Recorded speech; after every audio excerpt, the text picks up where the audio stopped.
Today on Credit Talks, Coach Q and I are going to show you some powerful tips that you can use to dispute the things on your credit report, even though the CFPB is closed for now. So stick around.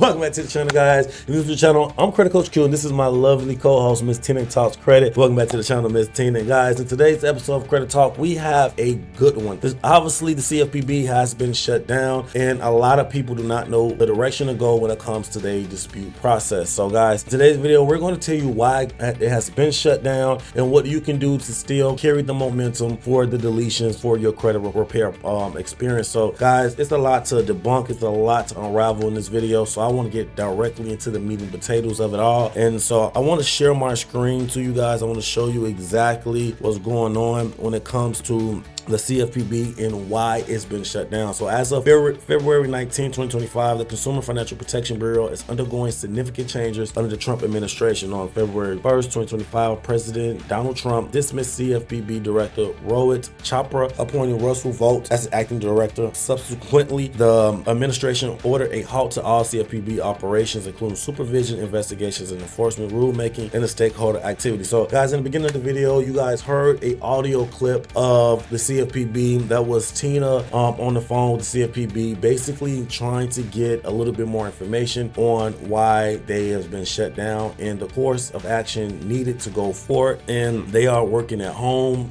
From what I've gathered from that video and from after talking to Tina, is that they are still undergoing and taking in investigations, but they just put a halt on operations at the moment, and it's supposed to be temporarily, and it's not supposed to be a long-term thing. Elon Musk, leading the director of government efficiency, has instrumental in these actions, proposing the elimination of the CFPB and overseeing significant layoffs within the agency. These measures have raised concerns about potential conflicts of interest given Musk's business ventures in the financial sector. In response to these developments, the federal judge issued an order on February 14, 2025, temporarily prohibiting the administration from implementing mass layoffs and budget cuts at the CFPB. The order mandates the official must not delete or impair any CFPB data or terminate employees without cause. These actions have sparked debates about the future of the consumer protection financial sector, with critics arguing that dismantling the CFPB could leave consumers vulnerable to predatory practices. Now, that's why, in a nutshell, it's been shut down. Elon Musk and Donald Trump has underwent a very aggressive restructuring of the government and how they are spending the American dollars, and unfortunately, the CFPB has came under that umbrella. So now, what I'm going to do is I'm going to give the floor over to Miss Tina, and she's going to break this down on a larger level, on a larger scale. She has been in the roots of it all, seeing exactly what is this process, and basically she's been in the field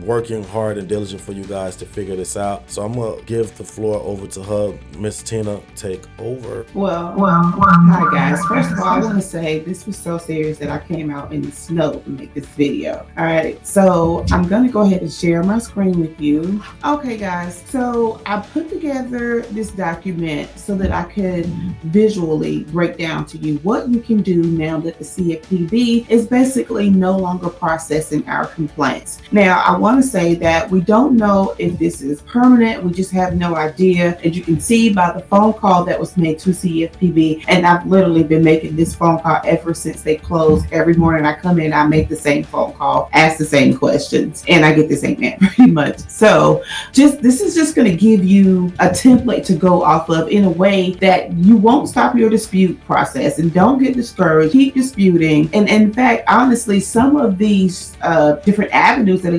going to give you to escalate are actually better than filing your complaint with CFPB. Even though we don't have the CFPB having our back right now, like, we still can do this. We're literally still cooking over here. We're still getting results. So I'm going to start just by reading you off of this document that I created, and I think Q's going to put it in the description so that you guys can have it. There's some links there that you can click on to kind of help you move on. All right, so this is how to escalate credit disputes now that the CFPB is frozen. Now, if the CFPB is unavailable and you still apply pressure, you can still apply pressure using ultimate legal regulatory tactics. Now, the first thing that you can do to file your complaints are with the regulatory agencies, such as your state attorneys general. That is a very powerful way to dispute. In this document that you will find in the description, there's going to be a link that's going to take you directly to all 50 state attorney general's websites. So wherever state you live at, this is a one-stop shop. You don't have to try to figure out where to go to find the resource. And you're going to file your complaint with the state attorneys general. They're going to do basically the same thing that the CFPB does to an extent. So you're going to have a way where you can send in like any type of supporting documentations that you have. Same at CFPB. They're going to forward the information over to the company, the credit bureau, the collection agency, whomever you're complaining against, and they're going to give them 15 days to respond. So this is good. Use this especially if the credit bureaus are giving you the runaround, like not performing proper investigations or not even investigating your claims at all. You're definitely going to want to push the envelope and use your state attorney general. And also, a lot of people don't realize it, but the FTC, most people use them for identity theft and fraud. And yes, they are great for that. And they really do have our backs as the consumers when we're experiencing these things. But you can also use the Federal Trade Commission to file complaints against the credit bureaus and the creditors and the collection agencies. Okay, so they are really good. Use them and just think outside the box. Anything that you would send in a complaint against the credit bureaus or collection agencies for, you can do the same thing with the FTC. Okay, and we're going to do some more videos on this to kind of show you guys in-depth walkthroughs on things like this so that you can basically just have a template of how to do it. Also, your Office of Control, I can't ever say that word, Controller of the Currency. So if you have like Wells Fargo on your credit report and you have some data furnishing issues where they're not reporting things properly on your credit report, or if they keep reporting inaccurate dates, re-aging and things like that, you can contact the OCC and file a consumer complaint. I highly suggest that once you file your consumer complaint, that you make the phone call a couple of days later and go over your complaint with them. That way you can get a person specifically assigned to your case and you can move forward with them. Now with them, what I do know from my own experience is that the more present you are and the more pressure and contact that you make and keep with them and the more supporting evidence that you give to them, the more help you're going to get from them. And this is a very powerful resource to use in your dispute arsenal, whether you have CFPB or not. I personally think that the main reason why a lot of companies or individuals are doing their uploads through CFPB now, they're kind of been using CFPB as a form of disputing rather than so much filing complaints. So just to kind of clear that up, it's more than just complaints. You can dispute through them too. You're like disputing through your complaint, if that makes sense. All right. So the next thing you're going to want to do is you can attack the data furnisher. You've heard me and Q talk about this before, and this has a lot to do with contacting the data furnisher's compliance manager. You can still do that and use your FCRA, your Metro 2 compliance, CDIA, whatever the case may be, method of verification. This is all powerful stuff that you can use to help you fight and advocate for yourself. And of course, last but not least, you can take legal action. You can sue them. Like literally, even if a debt collector is trying to sue you now, you can literally go over the summons, find discrepancies, and counter and still win and get a deletion and get some money. But that's another video, right, Q? We'll talk about it.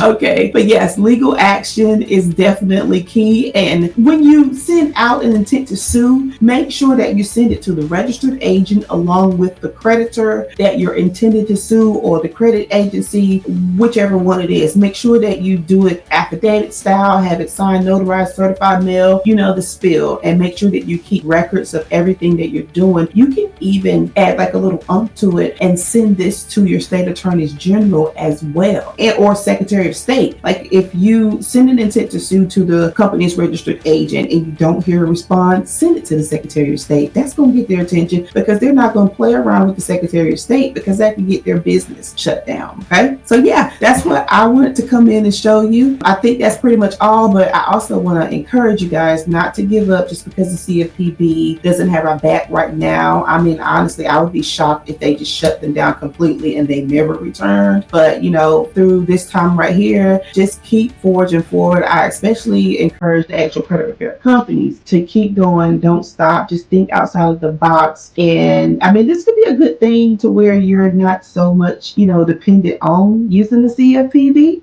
and it can help grow your business and your outside of the box thinking to get things done. Awesome, awesome. That is a lot of information, guys. If you have gotten any type of information or learned anything from this video, guys, please remember to like and subscribe to the channel, guys. That's the only thing that keep the lights on. Guys, Miss Tina Talks Credit, in my opinion, is one of the best credit specialists in the country, bar none. And the stuff she come up with is completely brilliant. Like, contacting the Secretary of State is on a whole nother level, guys. And you can go above and beyond to actually still get the dispute results that you are needed and deserve, guys. Guys, this is a lot to take in. Leave it in the comment section if you have any questions or concerns about this video, any type of if you want a video breaking down how to sue, put in the comment section how to sue. If we get a plethora of comments under that pretense, then we will make another video about how to go into details of the suing process and actually getting it removed that way. Guys, this has been a lot. Miss Tina, do you want to talk about anything else before we get up out of here? No, I'm good. I said what I wanted to say. Yeah, and everybody just keep disputing. It's not the end of the world. We're gonna move past. They are liable to restart everything next week. You never know. Okay, awesome,